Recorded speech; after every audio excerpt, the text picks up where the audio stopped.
Limits. Definition of limits. Let limit extends to a, f of x is equal to L.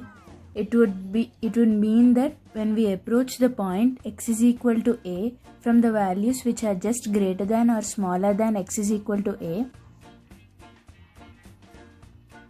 f of x would have a tendency to move closer to the value of L.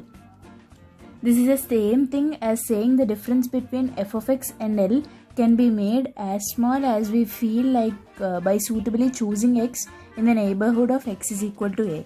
Mathematically, we write it as limit x tends to a, f of x is equal to L, which is equivalent saying that whenever 0 is less than modulus of x minus a is less than some other value, those two values are sufficiently small positive numbers. It is clear from the above discussion that if we are interested in finding the limit of x, f of x at x is equal to a, the first thing we have to make sure that f of x is well defined in the neighborhood of x is equal to a and not necessarily at x is equal to a f of x, because we have to examine its behavior or tendency in the neighborhood of x is equal to a. Left tendency same as the right tendency. As shown in this figure, when we approach x is equal to a from the values which are just less than a, f of x has a tendency to move towards the value. Similarly, when we approach x is equal to a from the values which are just greater than x is equal to a, it has also the tendency to move towards the right value. In this case, we say that limit x tends to a, f of x is equal to L. When the left tendency is not as same as the right tendency. Here the left tendency is L1 and the right tendency is L2. Is not clearly the left tendency L1 is not as same as the right tendency L2. In this case, we say that the limit f of x at x is equal to a will not exist. Therefore, limit x tends to a, f of x does not exist. When the left tendency and right tendency are not fixed, as shown in this figure, it is clear that in this case the function has an erratic behavior in the neighborhood of x is equal to a and will not be possible to talk about the left and right tendencies of the function in the neighborhood of x is equal to a. So we conclude saying that limit x tends to a, f of x does not exist. For example, many think that the limit should be an finite number, but it is not always so. It is quite possible that f of x has an infinite limit at x is equal to a. If limit x tends to a, f of x is infinity, it would simply mean that the function has the tendency to assume very large positive value in the neighborhood of x is equal to a. For example, limit x tends to 0, 1 by modulus of x is infinity. Same, limit x tends to 0, minus 1 by modulus of x is minus infinity. But at the end of the discussion, the case arises when the left tendency approaches minus infinity and the right tendency approaches plus infinity. That is, the f of x does not have a unique tendency. So in this case, limit x tends to 0, 1 by x does not exist since the left tendency and the right tendency are not equal. Indeterminate forms. If the direct substitutions of x is equal to a while evaluating the limit x tends to a, f of x leads to one of the following forms such as 0 by 0, infinity by infinity, infinity minus infinity, infinity, 1 power infinity, 0 power 0, infinity power 0 or infinity into 0. Such forms are termed as indeterminate forms. L'Hospital's rule. This rule states that if limit x tends to a, f of x by g of x reduces to 0 by 0 or infinity by infinity, then we differentiate the numerator and denominator till this form is removed. That is, when limit x tends to a, f of x by g of x is equal to limit x tends to a, f dash x by g dash x, provided the later limit exists. But if it again takes the same form as 0 by 0 or infinity by infinity, we continue this till those two forms are removed. This rule, the L'Hospital's rule, is applicable only to two indeterminate forms, that is 0 by 0 and infinity by infinity. Some frequently used series expansions. E power x is x by 1 factorial, x square by 2 factorial, x cube by 3 factorial, and so on. A power x is 1 plus x log a by 1 factorial plus log a whole square into x square by 2 factorial, and so on. 1 plus x whole power n is 1 plus nx by 1 factorial plus n into n minus 1 by 2 factorial into x square plus and so on. Log 1 plus x is x minus x square by 2 plus x cube by 3 minus x power 4 by 4 plus and so on. X power n minus a power n by x minus a is x power n minus 1 plus x power n minus 2 into a plus x power n minus 3 into a square and so on.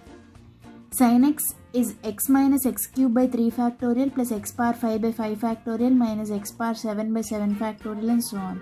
Cos x is 1 minus x square by 2 factorial plus x power 4 by 4 factorial minus x power 6 by 6 factorial and so on. Tan x is x plus x cube by 3 plus 2 by 15 into x power 5 plus 17 by 315 into x power 7 and so on. Sin inverse x is x plus x cube by 3 factorial plus 1 cube into 3 cube into x power 5 by 5 factorial and so on.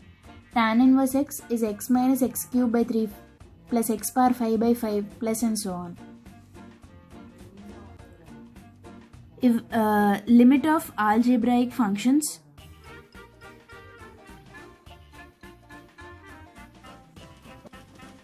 Now we see the evaluation of limits. Now according to this, we shall learn the evaluation of limits of different forms and then learn the existence of limits.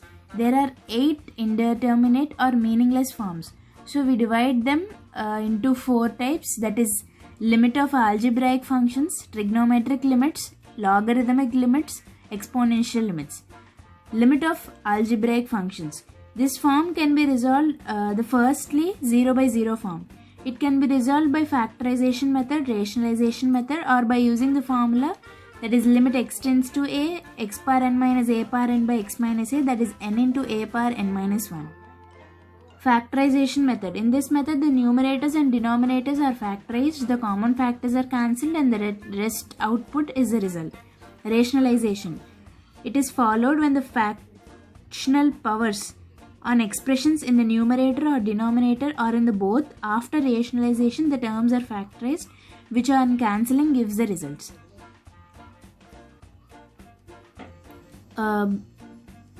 Based on a standard formula, if m and n are positive integers, then a0 and b0 are not equal to 0 and non-zero real numbers, then limit x tends to infinity a0 x power m plus a1 x power m minus 1 plus and so on am by b0 x power n plus b1 x power n minus 1 plus and so on bn is equal to 0 when m is less than n, and a0 by b0 when m is equal to n, and infinity when m is greater than n and a0 and b0 is greater than 0. Logarithmic limits. To evaluate logarithmic limits, the following results are given below. Limit x tends to 0 sin x by x, limit x tends to 0 tan x by x, limit x tends to 0 sin inverse x by x, tan inverse x by x, all are equal to 1. Limit x tends to 0 cos x is 1, limit x tends to 0 sin 0 degree by x is pi by 180 degree. Limit x tends to 0, 1 minus cos ax by x square is a square by 2. Logarithmic limits. In this section, we deal with the problems based on the expansion of logarithmic series, which is given below. Log 1 plus x is x minus x square by 2 plus x cube by 3 minus and so on infinity, where minus 1 is less than or equal to x less than or equal to 1. It should be noted that the expansion is truly only if the base is e. To evaluate this, we write it as limit x tends to 0 log 1 plus x by x is 1. Exponential limits. These are of two types. Based on series expansion, e power x is generally 1 plus 1 x by 1 factorial, x square by 2 factorial plus x cube by 3 factorial and so on. Firstly, limit x tends to 0, e power x minus 1 by x is 1. Limit x tends to 0, a power x minus 1 by x is log a to the base e. Limit x tends to a, f of x power g of x is given by e power limit x tends to a, g of x into f of x into g of x.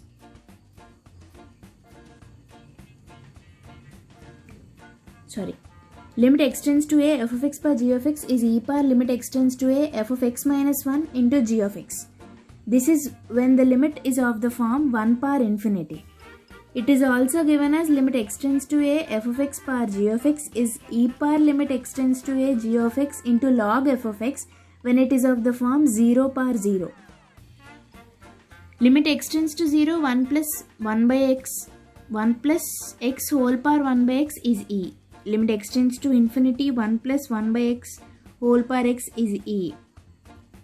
Limit x tends to 0, 1 plus lambda x whole power 1 by x is e power lambda. Limit x tends to infinity, 1 plus lambda by x whole power x is e power lambda. Sandwich or squeeze plate theorem. The squeeze principle is used on the limit problems where the usual algebraic methods, factorization or algebraic multiplication, etc. are not effective. The statement is given by if f, g, h are three functions such that f of x is less than or equal to g of x is less than or equal to h of x for all x in some interval containing the point x is equal to c. If limit x tends to c, f of x is equal to limit x tends to c, h of x is L, then from this graph, limit x tends to 0, g of x is also 1. The c may be a finite number, infinity or minus infinity. Similarly, L also may be a finite number, a plus infinity or a minus infinity. Note, the limit x tends to 0, sin x by x always approaches 1 from its left end. That is, it is almost equal to 0.999 and so on. So, limit x tends to 0, greatest integer function sin x by x is 0. Note that limit x tends to 0, tan x by x approaches 1 from right hand side. So, limit x tends to 0, greatest integer function of tan x by x is 1. Newton-Leibniz formula in evaluating limits. Let us consider the definite integral I of x is xi of x to phi of x f of t dt. Newton's Leibniz formula states that d by dx of I of x is f of psi of x into d by dx of psi of x minus f of phi of x into d by dx of phi of x. Summation of series using definite integral as the limit.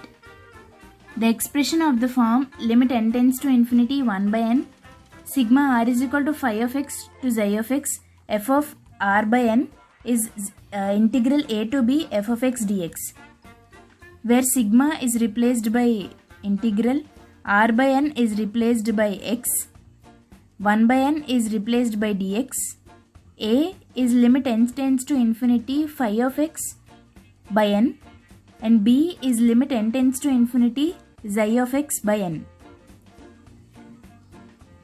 The values are obtained in the required sum of the given series. Continuity. Introduction to continuity. A real function is continuous at a fixed point if we draw the graph of the function around that point without lifting the pen from the plane of the paper. In case one has to lift the pen at the point, the graph of the function is said to have a break or discontinuous at that point. Say x is equal to a. F of x is said to be continuous at x is equal to a, where a belongs to the domain of f of x if limit x tends to a minus f of x is equal to limit x tends to a plus f of x is equal to f of a. That is, the right hand limit is equal to the left hand limit. Now we discuss the different conditions for functions to be discontinuous in detail. If limit extends to a minus f of x and limit extends to a plus f of x exists but not equal, we say that the f of x is discontinuous at x is equal to a. It does not matter whether f of a exists or not.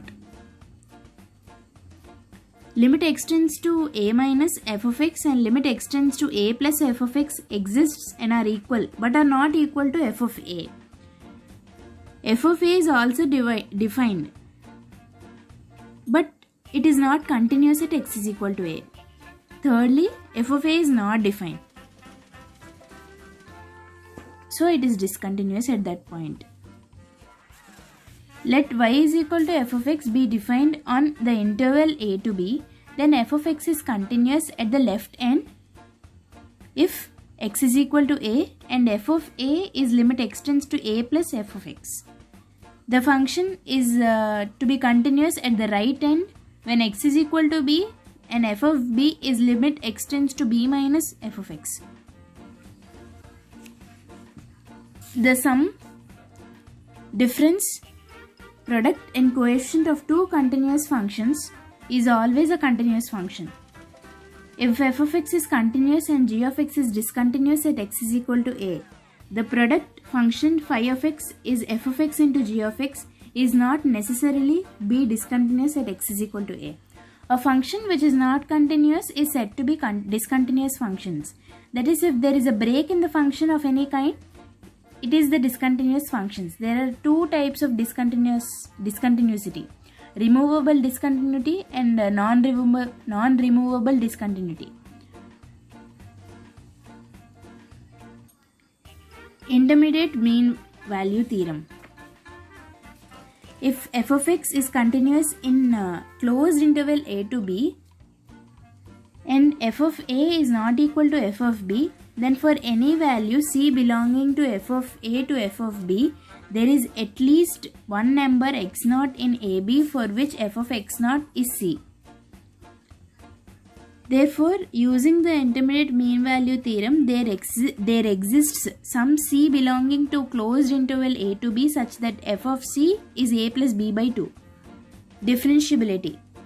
The instantaneous rate of change of a function with respect to the independent variable is called derivative. Let f of x be a given function of one variable and delta x denote a number. Then f of x delta f is f of x plus delta x minus f of x. That is f of x by delta x dividing by delta x on both sides. F of x by delta x is equal to f of x plus delta x minus f of x by delta x. If delta f by delta x approaches a limit as delta x approaches to 0, this limit is the derivative of f at the point x. The derivative of a function f is denoted by the symbols such as f dash x, df by dx, etc. So df by dx limit extends to 0, delta f by delta x is limit extends to 0, f of x plus delta x minus f of x by delta x. Derivatives are usually denoted by f of x, that is f of a, or d by dx of f of x, etc. Existence of a derivative. The derivative of a function f of x exists at x is equal to a if limit extends to a, f of x minus f of a by x minus a exists finitely. The right hand derivative of f of x at x is equal to a denoted by f of a plus is defined as f dash a plus is equal to limit h tends to 0 f of a plus h minus f of a by h when h is greater than 0. Left hand derivative. The left hand derivative of f of x at x is equal to a is denoted by f of a minus, and f of a f dash a minus is limit h tends to 0 f of a minus h minus f of a by minus h. If a function, the relation between the continuity and differentiability. If a function is differentiable at a point, then it should be continuous at that point, as well as a discontinuous function can't be differentiable. Differentiability in an interval. A function f of x is defined in open interval a to b is said to be differentiable if it is indifferentiable at the point of a comma b. A function f of x is defined in closed interval ab is said to be differentiable or derivable at the end points a and b if it is differentiable from the right end at a and the left end at b. In other words, limit extends to a plus f of x minus f of a by x minus a. Limit extends to b minus f of x minus f of b by x minus b. Both exist. Some important point here is the maximum of f of x and g of x is given by f of x plus g of x by 2 plus modulus of f of x minus g of x by 2. The minimum of f of x and g of x is f of x plus g of x by 2 minus modulus of f of x minus g of x by 2. Thank you.